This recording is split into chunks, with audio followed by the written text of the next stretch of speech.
Buenos días, tengan todos y todas. Bienvenidos a la clase del día de hoy en nuestra materia de microeconomía. El día de hoy vamos a hacer un repaso general de todas las clases, de todos los temas que hemos visto en nuestra materia.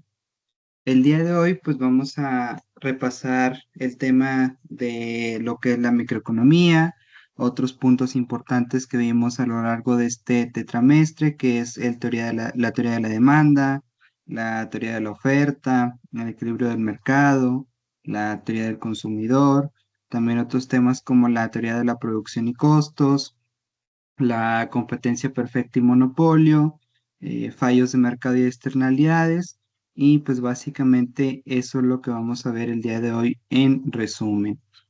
Recordemos que pues este repaso es importante para que refresquemos un poquito todos los temas que hemos visto a lo largo de esta materia y también pues les va a servir para el tema de su proyecto final y de su examen final. Dicho esto, vamos a pasar con el primer tema, el cual es precisamente la introducción a la microeconomía. Básicamente, como todas las clases que hemos tenido, siempre empezamos con una pequeña introducción. En este caso, vamos a recordar lo que es la microeconomía. Recordemos que la microeconomía es una rama de la economía que se enfoca en el estudio de las decisiones individuales y empresariales y también se ocupa de cómo estas decisiones afectan la distribución y la utilización de los recursos. Recordemos que la microeconomía es crucial para entender cómo funcionan los mercados y cómo los consumidores y las empresas interactúan dentro de estos mercados. Entonces, la microeconomía tiene, o más bien la definición de la microeconomía, tiene varios elementos. Se enfoca en decisiones individuales y empresariales, se enfoca en cómo estas decisiones afectan la distribución y utilización de los recursos y todo ello con la finalidad de entender cómo los mercados y cómo los consumidores interactúan en estos mercados. Estos son los elementos importantes de la definición de la microeconomía, que básicamente se enfoca en la actividad de los las empresas que prestan servicios y ofrecen productos y pues también en la actividad de los consumidores. La microeconomía, recordemos, se aplica en diversas áreas. Va desde la formulación de políticas públicas hasta la toma de decisiones empresariales. A diferencia de la macroeconomía, que ocupa fenómenos económicos a gran escala como el desempleo y la inflación, la microeconomía se enfoca en aspectos más pequeños y específicos del comportamiento económico. Por ejemplo, recordemos que se enfoca, como ya les decía, en las empresas, en los productores, se enfoca en el tema de los mercados, en el tema de los factores de producción. Entonces, si bien también genera políticas públicas o sirve para formular políticas públicas, pues no lo hace al nivel que la macroeconomía. Más bien, pues son políticas públicas que van encaminadas al tema de la producción, por ejemplo, el tema de dar estímulos a las empresas para que éstas puedan seguir produciendo y así generando también cierto empleo. Entonces, dicho esto, ya habiendo recordado lo que es la microeconomía, ya habiendo recordado cuáles son las aplicaciones de la microeconomía, pues a lo largo de esta clase, como ya les adelanté, vamos a repasar conceptos claves y teorías fundamentales que forman la base de la microeconomía.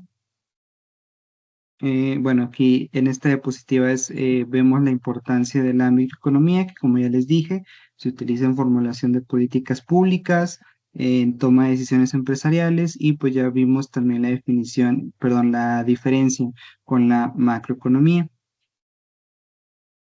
Ahora sí, Pasando ya a la teoría de la demanda. La ley de la demanda establece que cuando el precio de un bien o servicio disminuye, la cantidad de ese bien o servicio aumenta y viceversa, que esto también tiene que ver con el tema de la teoría de la oferta, que más adelante vamos a ver, de hecho es el siguiente punto. Pero esta relación inversa se representa gráficamente con una curva de demanda con pendiente negativa. Aquí eh, lo más importante, la idea principal, es que cuando aumenta la demanda de un bien, normalmente el precio va a disminuir porque hay menos oferta que demanda. Cuando hablamos de la teoría de la oferta, ya adelantándonos un poco, pasa totalmente lo contrario. Cuando hay mucha oferta, perdón, al revés, cuando hay mucha demanda, este, el precio del bien tiende a aumentar porque hay mucha demanda, hay mucha gente que quiere ese bien.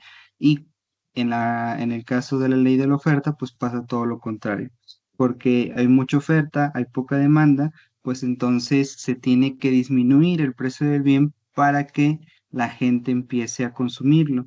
Cuando hablamos de la ley de la demanda, el precio del bien va a aumentar. eh, Porque mucha gente quiere ese bien, pero hay poca oferta. Entonces, en este caso, normalmente lo que ocurre es que las empresas, al ver que el precio del bien está aumentando, comienzan a producir más bienes y pues de esta forma se equilibran los precios, se equilibran los valores. Los determinantes de la demanda incluyen factores como el ingreso de los consumidores, como el precio de los bienes relacionados, que pueden ser el precio que consume, perdón, el bien que consumes, o bienes sustitutos y complementarios. También dentro de esta ley de la demanda influyen los gustos, influyen las preferencias, las expectativas sobre precios futuros e ingresos y pues también el número de consumidores en el mercado. Entonces, tenemos que para determinar cuánta demanda hay de un bien van a existir varios factores y dependiendo de cómo influyan estos factores, pues va a tener distintas consecuencias. En este caso estaríamos hablando de un aumento en la demanda. Por ejemplo, cuando los consumidores en un tiempo determinado tienen mayor poder adquisitivo, tal vez en estas épocas en que la gente recibe su ahorro, en que la gente recibe su aguinaldo, tiene mayor poder adquisitivo, puede tener como consecuencia que aumenta la demanda de cierto bien o de cierto servicio. También puede ocurrir que en un determinado momento haya una oferta de un bien, por ejemplo, pues va a aumentar la demanda de este bien, ya que es más barato. Obviamente, pues esto no seguiría la ley de la oferta y la demanda, pero estamos separando un poquito la demanda de la oferta en este caso. También la elasticidad del precio de la demanda mide la sensibilidad de la cantidad demandada a cambios en el precio. Como les digo, vamos a separar un poco la oferta de la demanda en este caso. Aquí estamos hablando nada más de la pura demanda. Esta demanda siempre influye en el precio del bien demandado. Recordemos también que decíamos que había una demanda elástica. La demanda elástica indica una pequeña variación en el precio.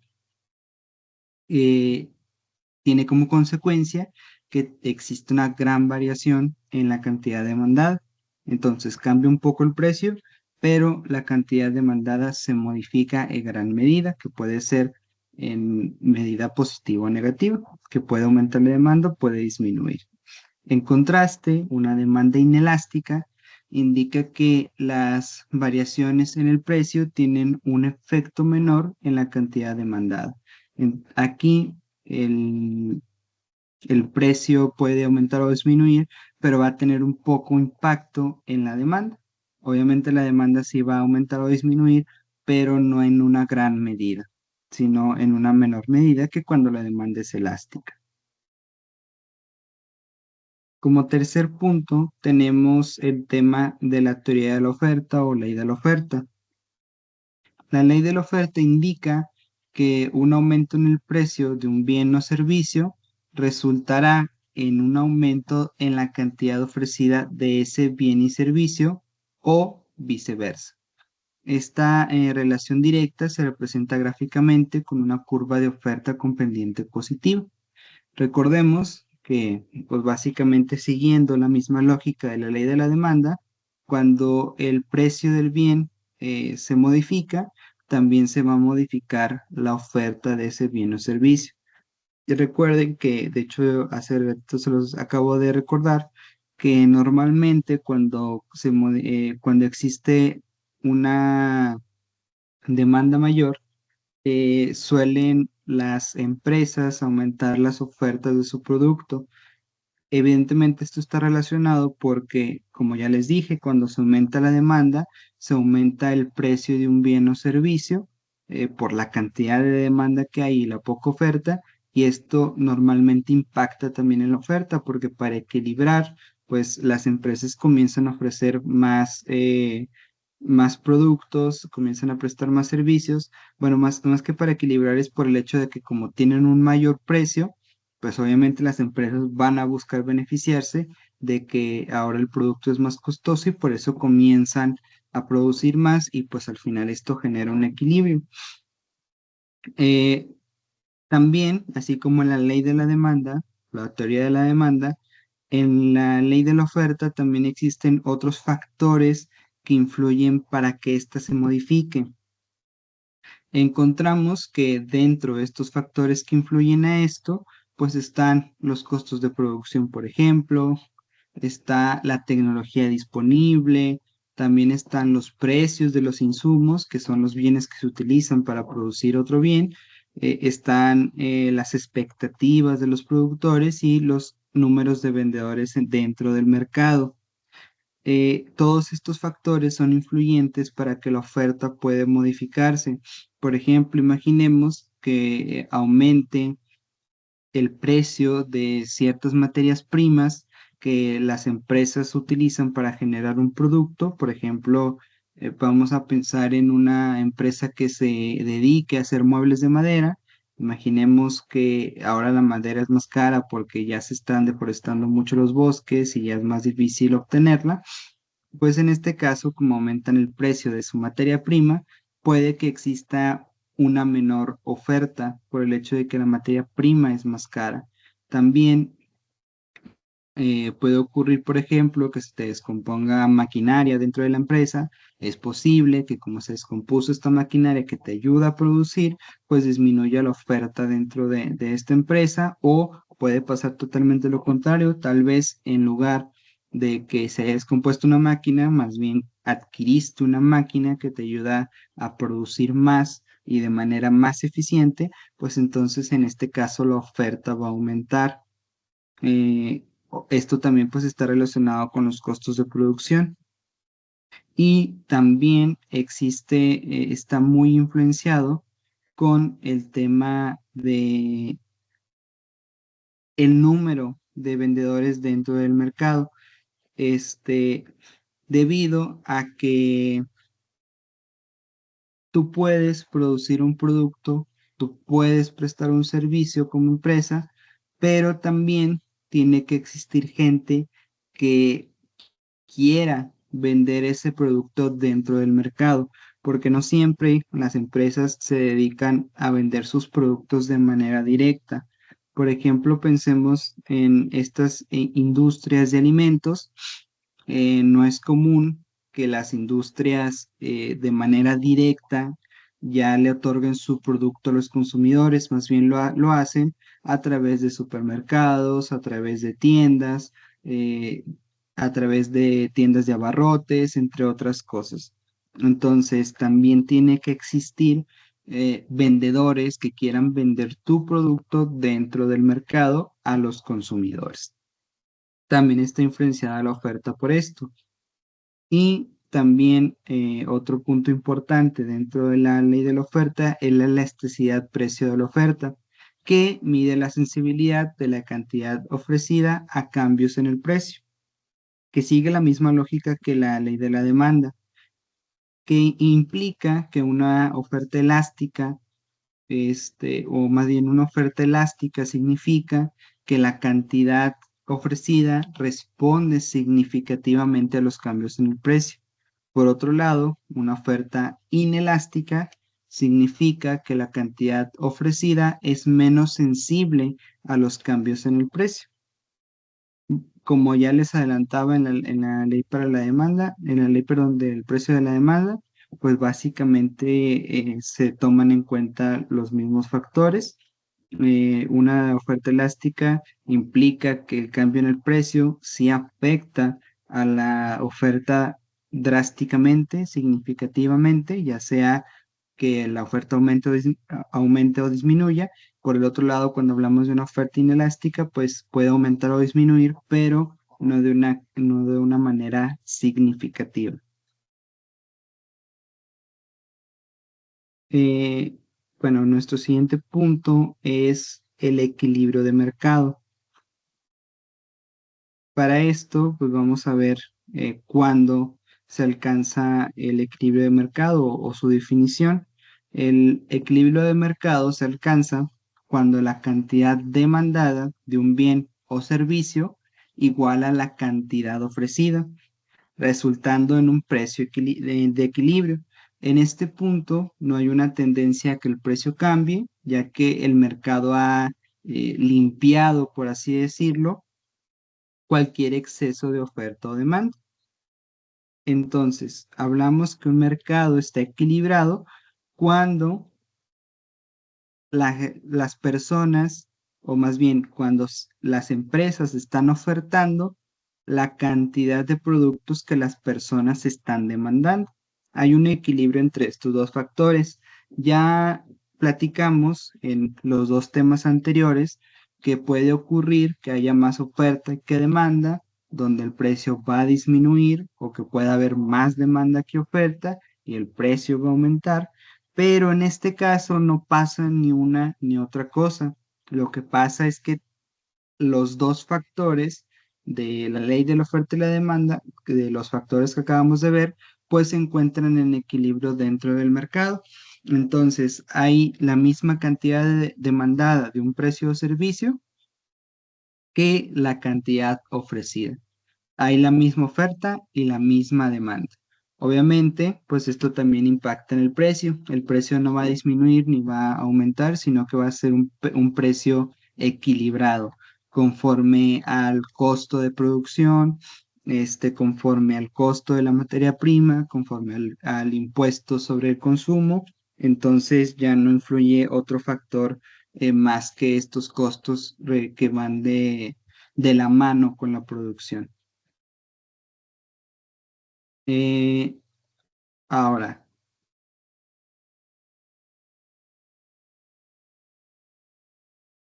recordemos también que un exceso en la demanda o escasez ocurre cuando la cantidad demandada supera la cantidad ofrecida a un precio dado. Esto genera presión al alza en los precios.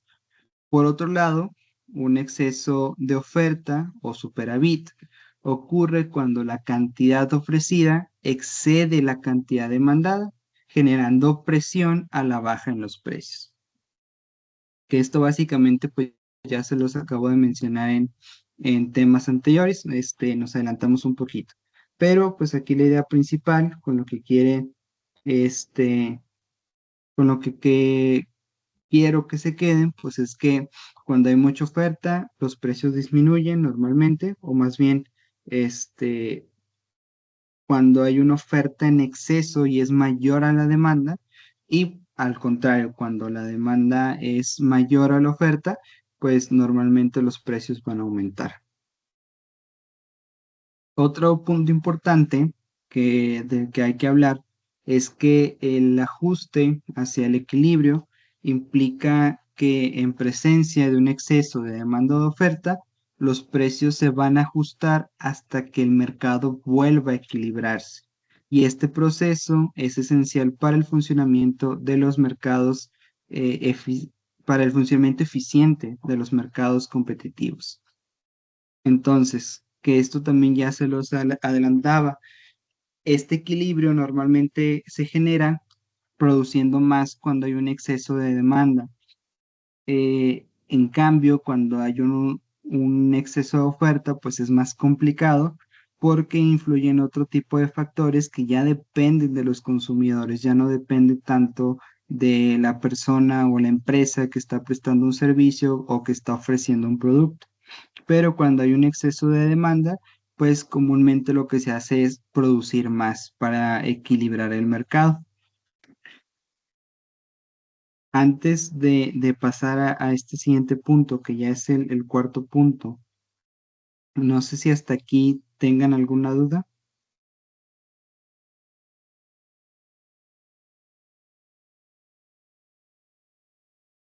Ok, bueno, ahora vamos a ver el tema relativo de la teoría del consumidor. Bueno, a repasar.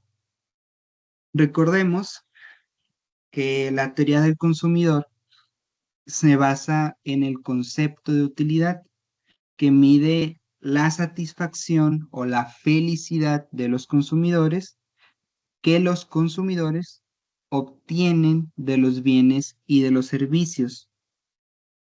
Las preferencias del consumidor siempre se representan mediante curvas de indiferencia que muestran las combinaciones de bienes que proporcionan el mismo nivel de utilidad al consumidor.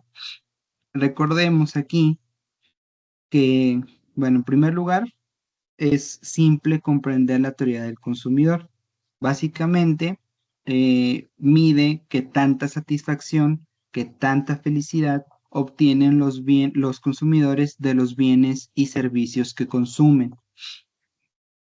Y también aquí es relevante ver cuál es este nivel de felicidad o satisfacción que obtienen de bienes que son sustitutos o sí, que son sustitutos, es decir, que proporcionan el mismo nivel de utilidad al consumidor que otro bien que consume.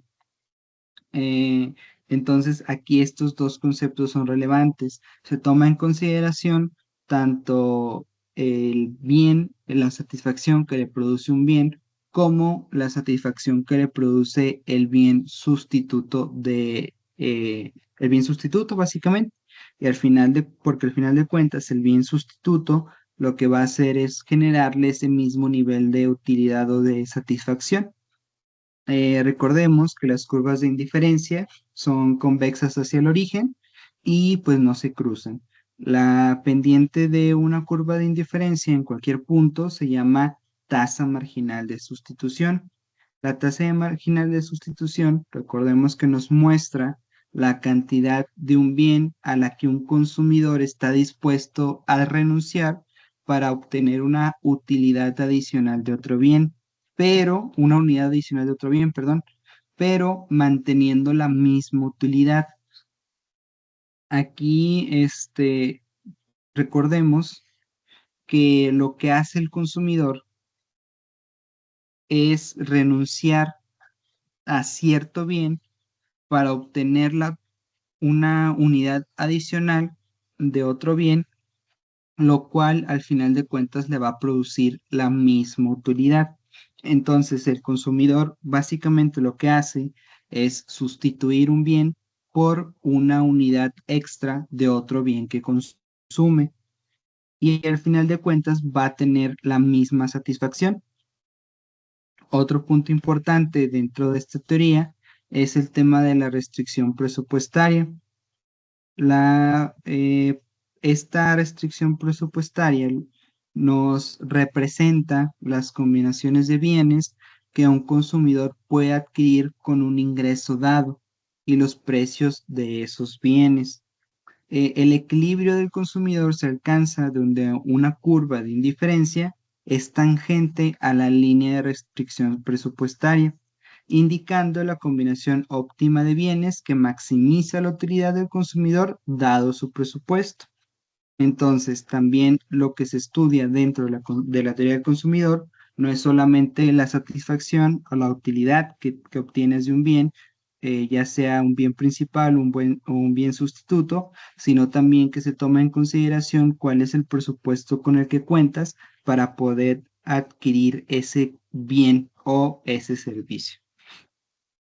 Eh, bueno, esto sería en todo por la teoría del consumidor. Ahora vamos a repasar la teoría de la producción y de los costos. Recordemos que un concepto importante dentro de esta teoría era la función de producción.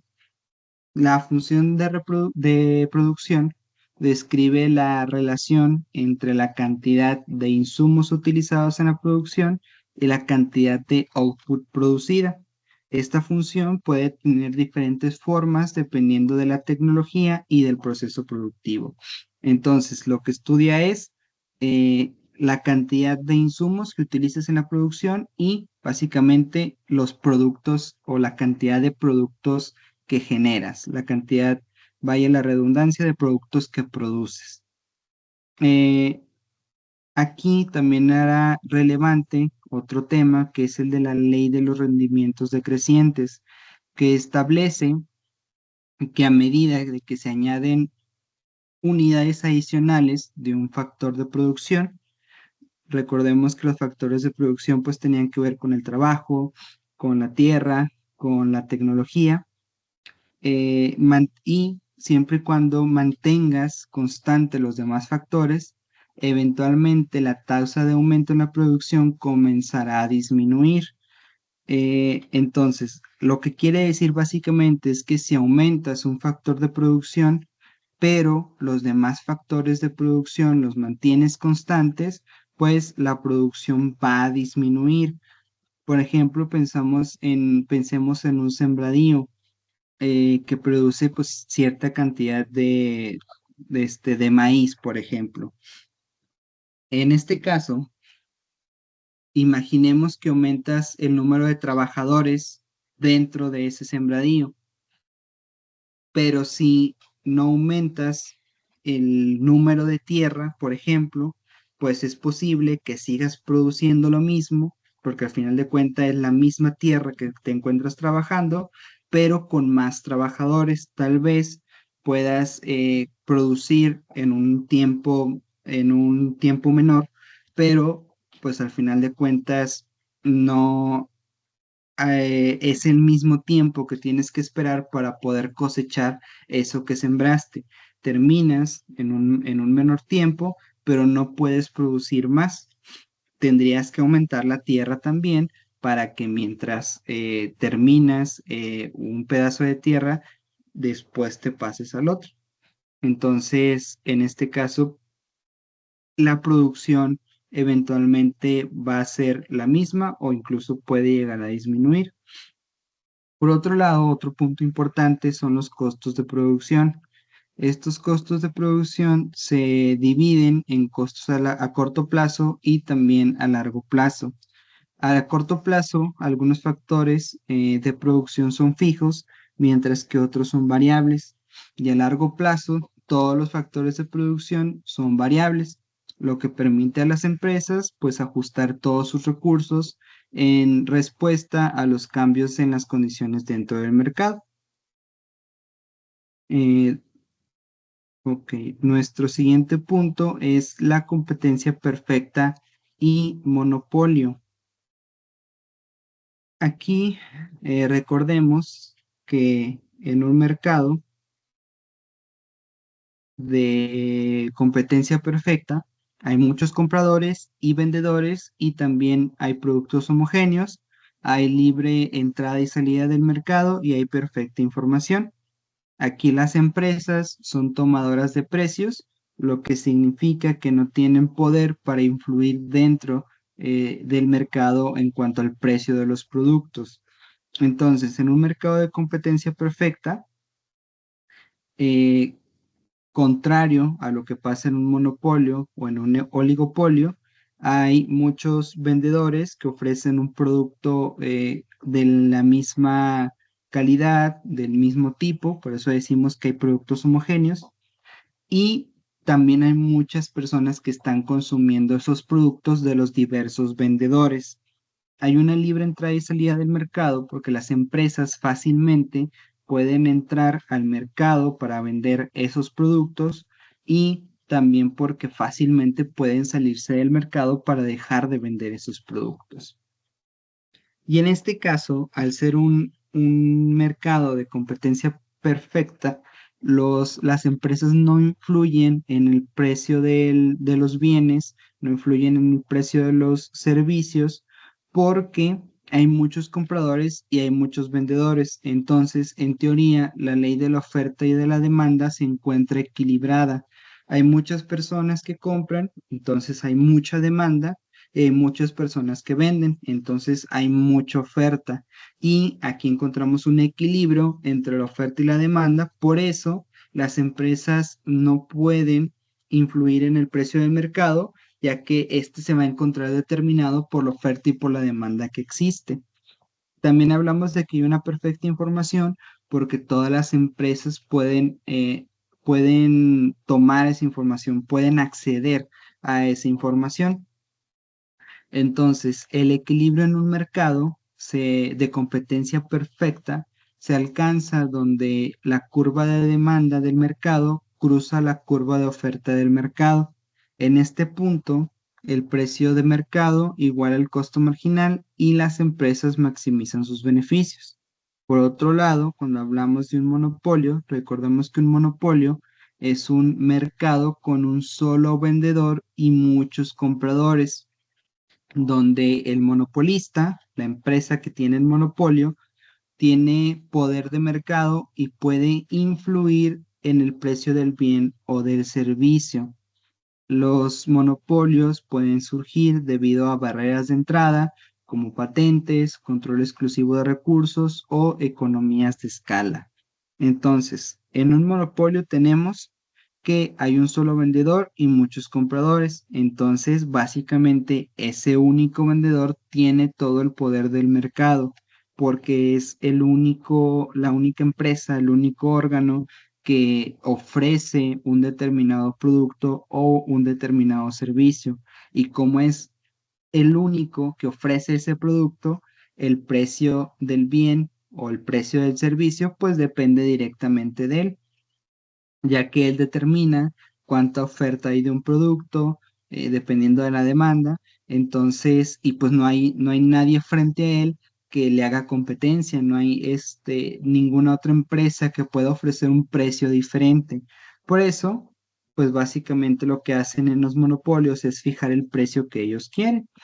Dentro de un monopolio existen barreras de entrada, es decir, que las empresas no pueden entrar a vender un producto de ese mismo tipo. Y hay varios factores, como decíamos, están las patentes, el control exclusivo de recursos, las economías de escala. Un ejemplo de esto es, anteriormente aquí en México solo había una empresa que podía prestar este servicio de la gasolina. Actualmente ya hay más empresas que se dedican a lo mismo, pero era por el control exclusivo que se tenía sobre estos productos que se utilizan para la gasolina. Entonces, ese es un claro ejemplo. En teoría, en México los monopolios se encuentran prohibidos, pero pues ese podría ser un ejemplo de monopolio. Incluso creo que hasta hace poco tiempo también eran los únicos que se pueden encargar de la extracción de uranio. Entonces, pues era la única empresa que en caso de que alguien requiriera uranio podía vender ese producto. Recordemos también que en un monopolio el precio se determina donde el ingreso marginal iguala al costo marginal. A diferencia de la competencia perfecta, el precio del monopolio es superior al costo marginal y la cantidad producida es menor que en un mercado competitivo. Al final de cuentas, pues se produce menos, pero los precios pues terminan siendo este, los que determine pues básicamente el órgano o la empresa que está monopolizando la prestación del servicio o del bien. Ya para terminar, como último tema, tenemos los fallos de mercado y externalidades. Los fallos de mercado ocurren cuando el mercado no asigna los recursos de manera eficiente, resultando en una pérdida de bienestar social. Las causas de los fallos de mercado incluyen externalidades, bienes públicos y asimetrías de información. Recordemos que que las externalidades son efectos secundarios de la producción o consumo que afectan a terceros no involucrados en la transacción económica, es decir, que no están involucrados en este tema de la producción o de la venta de ese producto o servicio, básicamente por los consumidores. Las externalidades pueden ser positivas, trayendo beneficios externos, o pueden ser negativas, que esto implica que hay costos externos. Ejemplos que afectan a esta producción, pues puede ser la contaminación, por ejemplo, que es una externalidad negativa, y también puede ser la educación, que es una externalidad positiva. Como veíamos en esa clase, por la contaminación puede afectar al tema de la producción, porque evidentemente pues hay que frenar la contaminación y se generan políticas públicas para que las empresas disminuyan esta contaminación y pues que cambien sus procesos de producción para unos que sean menos contaminantes, que a veces influye negativamente por el hecho de que las empresas, en lugar de hacer estas modificaciones, pues producen menos. Y la educación, pues porque recordemos que decíamos en esta clase que normalmente pues personas más preparadas eh, generan un mejor trabajo, y normalmente esto puede impactar en la producción.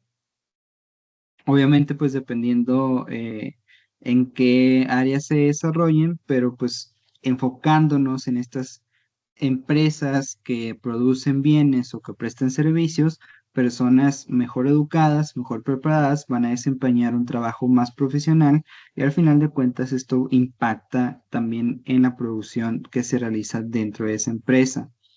Recordemos que los bienes públicos no son excluibles y no rivales, lo que significa que no se puede impedir que alguien los use, y el uso de una persona no reduce la disponibilidad para otros. Por ejemplo, la defensa nacional y el aire limpio. Entonces, los bienes públicos son bienes a los que todos tenemos acceso, y que una persona ya se encuentre usándolos con anterioridad, pues no implica que nosotros no vamos a poder tener acceso a esos bienes, o que vaya a disminuir la disponibilidad que tenemos de esos bienes. Por otro lado, otro punto importante es la información asimétrica, que también la mencionamos al principio de la definición. Esta información asimétrica ocurre cuando una de las partes en una transacción tiene más información que la otra, lo que puede llevar a problemas como la selección adversa y el riesgo moral. Un claro ejemplo de esto, pues, es el monopolio, donde precisamente esta empresa que tiene el monopolio, pues tiene más información que otras empresas. De hecho, sería la única empresa que tiene la información, ya que pues está acaparando todo el mercado, y pues esto genera también un desequilibrio dentro de la economía. Es por eso que están prohibidos los monopolios. Eh, por último, pues vamos a repasar un poco las soluciones a los fallos de mercado, que estas soluciones pues incluyen la intervención gubernamental, como impuestos y subsidios para corregir las externalidades, la provisión de bienes públicos y la regulación para reducir las asimetrías de la información. Recordemos que pues básicamente el Estado puede generar políticas públicas para equilibrar el bienestar social. En la última clase, bueno, en la clase anterior, decíamos que, por ejemplo, hay muchas políticas públicas encaminadas a este sector más pobre de la sociedad, al que denominamos comúnmente como clase baja, porque pues se busca que al menos tengan estos bienes suficientes para subsistir. Entonces, estas políticas públicas van a beneficiar a este tipo de personas y pues para buscar que salgan al menos, o más bien para que al menos tengan la posibilidad de obtener bienes o ingresos para subsistir.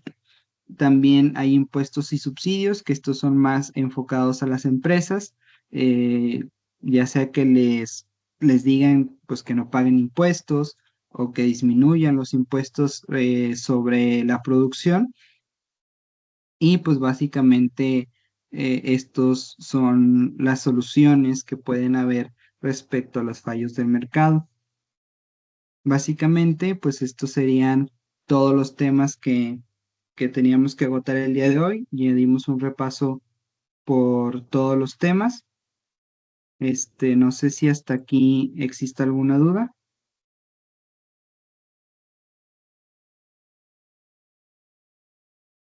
Ok, bueno, antes de irnos, me gustaría recordarles la actividad de esta semana. La actividad de esta semana es un cuestionario que ya está disponible en nuestra aula desde el día lunes. Recordemos que tienen hasta el día domingo a las 11:59 para responder este cuestionario. Eh, bueno, sí, pues este cuestionario está abierto. No. Este cuestionario va a estar abierto toda la semana, perdón. Va a estar abierto toda la semana para que tengan oportunidad de contestarlo.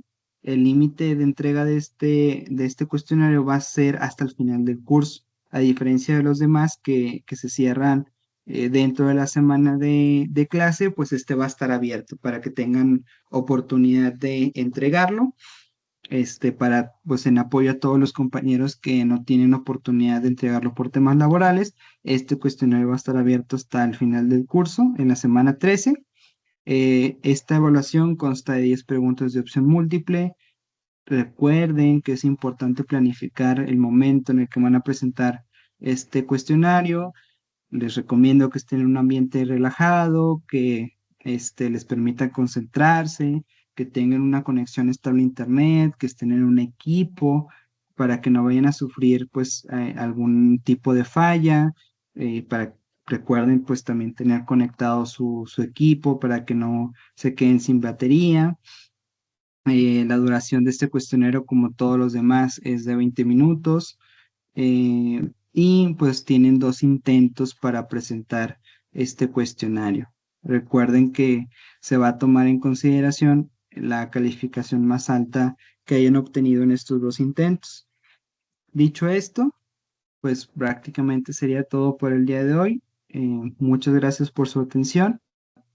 También recuerden que en caso de que tengan alguna duda, pueden únicamente, en caso de que tengan alguna duda, pues recuerden que pueden contactarme por medio de la plataforma y ahí sin ningún problema les ayudo a resolver cualquier duda que tengan. Dicho esto, pues muchas gracias por su atención. Sería todo por el día de hoy. Nos estaríamos viendo en una próxima clase. Muchas gracias.